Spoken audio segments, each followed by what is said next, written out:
Pak Prabowo izin nih, bisa nggak Pak kita usul copot Dirjen Pajak Pak Bimo Wijayanto?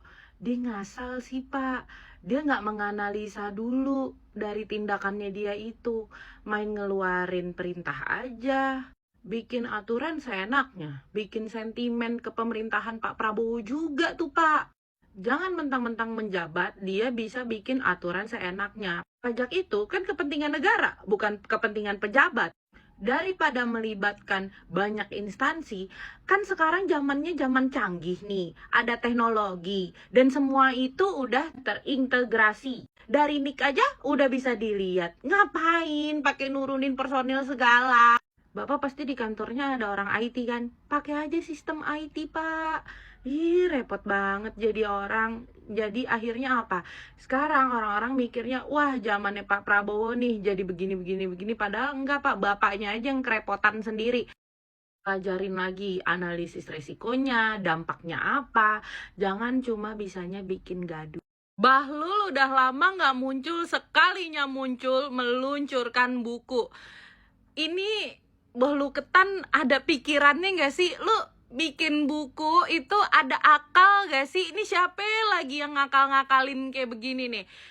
Lu tuh Menteri SDM ya? Itu di Sumatera Utara bensin masih susah.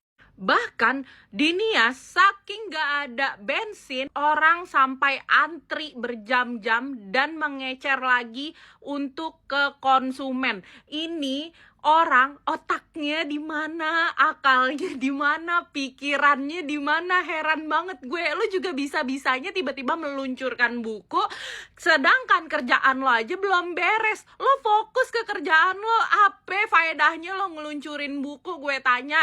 Ya, orang kalau meluncurkan buku itu minimal pekerjaannya dia beres, berprestasi. Lalu aduh Bahlul Ketan, ada-ada aja kelakuannya. Ini akal-akalan siapa lagi? Aduh.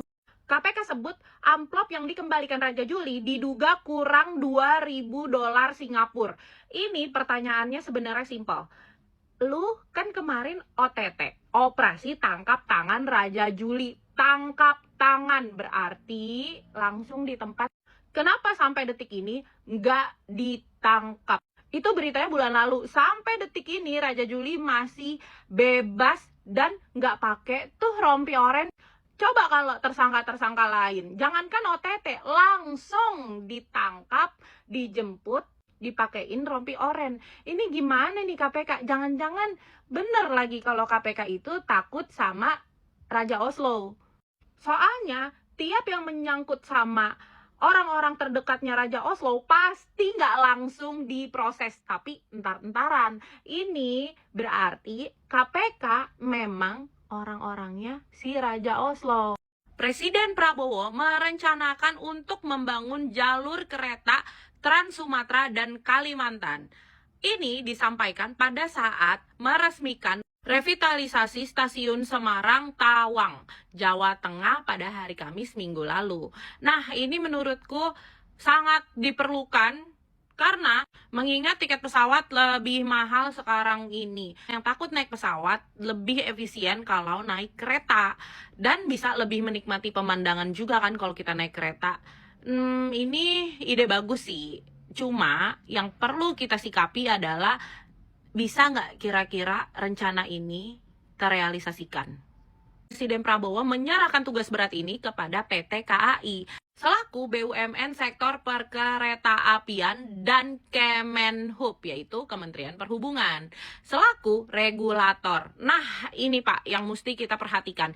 Jangan sampai pesan Bapak hanya dianggap sebagai angin lalu, seperti presiden sebelumnya yang tidak mengemban ini dengan baik, malah jatuhnya kereta Transjakarta Bandung jadi korupsi besar-besaran. Semoga di era Bapak bisa melihat secara langsung dan mengaudit tidak terjadi lagi korupsi dan hasilnya bagus, karena kereta api sangat dibutuhkan untuk segala mobilitas. Oke Pak, gitu aja. Saya doakan semoga apa yang Bapak cita-citakan akan terkabul dan hasilnya bagus, yang pasti nggak jadi lahan korupsi lagi. Semangat Pak Prabowo. Menteri apa ini? Menteri P2MI minta warga cari kerja di luar negeri, kurangi pengangguran. Pak, Mas Gibran nanti marah loh Pak. Bapak suruh ke luar negeri. Mas Gibran itu sudah sediain 19 juta lapangan pekerjaan Pak. Loh, nanti tersinggung Mas Gibran, kan udah disediain dalam negeri. Masa Bapak suruh ke luar negeri? Menteri macam apa Bapak ini? APBN boncos. Proyeksi defisit 2026 melebar sampai 734 triliun. Untuk menutupi ini, apa yang dilakukan pemerintah? Mereka menggenjot penerimaan pajak. 84% sumber penerimaan APBN adalah dari pajak. Pajak siapa? Pajak rakyat. Dan negara ternyata tidak mampu untuk menagih pajak dari orang-orang kaya. Maka yang diupayakan adalah membidik pajak dari orang-orang kecil. Semua sektor sekarang tadinya sudah dipajak, tapi akan dimaksimalkan lagi. Mulai dari ekonomi digital, shadow ekonomi. Shadow ekonomi ini adalah orang-orang kecil, pedagang eceran, makanan, minuman, pedagang emas, pedagang perikanan yang selama ini ya kecil-kecilan akan dimaksimalkan untuk ditagih pajaknya. Dan kemudian akan dicari lagi potensi pajak baru seperti pengkajian ekstensifikasi atau pengembangan potensial seperti rencana penerapan pada jalan tol. Jalan tol yang sudah memang arti tol adalah tax on location, pajak akan dipajak lagi PPN. Sehingga tol yang sudah naik akan naik lagi harga. Lihat ini, pemerintah juga akan bidik pajak dari juragan kontrakan tahun depan. Kontrakan? Iya, kalau kontrakannya kontrakan mewah. Tapi pada umumnya yang kita lihat sekarang ini adalah kontrakan buat orang-orang yang belum punya rumah, orang-orang miskin. Itu juga nanti akan dipajakin lagi. Memang selama ini juga akan dibajak. Tapi kalau untuk kontrakan-kontrakan kecil juga akan dicecar dan akan dimaksimalkan penerimaannya. Katanya pemerintah sekarang sedang mengoptimalkan dan menguatkan pemanfaatan data, teknologi digital, dan menyasar dengan melibatkan aparat Babinsa, mengawasi sampai ke pom bensin, menagih ke rumah, pengawasan ketat, dan sebagainya, supaya maksimal kata. Genjot pendapatan negara, pemerintah incar rumah kontrakan, dan sebagainya, dan sebagainya. Ayo, rakyat kecil, mari kita untuk membayar hutang pemerintah. Karena apa? APBN ini boncos karena terlalu banyaknya biaya yang dikeluarkan pemerintah, terlalu banyaknya hutang yang dilakukan oleh pemerintah sebelumnya dan pemerintah yang sekarang, terlalu tidak efisiennya pengeluaran-pengeluaran. Tetapi semuanya kita yang menanggung ini. Lihat, hutang BUMN, hutang WUS, hutang infrastruktur, hutang pinjaman luar negeri, dan BUMN karya yang dipaksa berhutang untuk membangun infrastruktur dan termasuk jalan tol. Itu untuk kepentingan siapa? Untuk kepentingan investor. Semuanya itu ditanggung oleh rakyat dengan menggenjot pajak siapa? Pajak luh.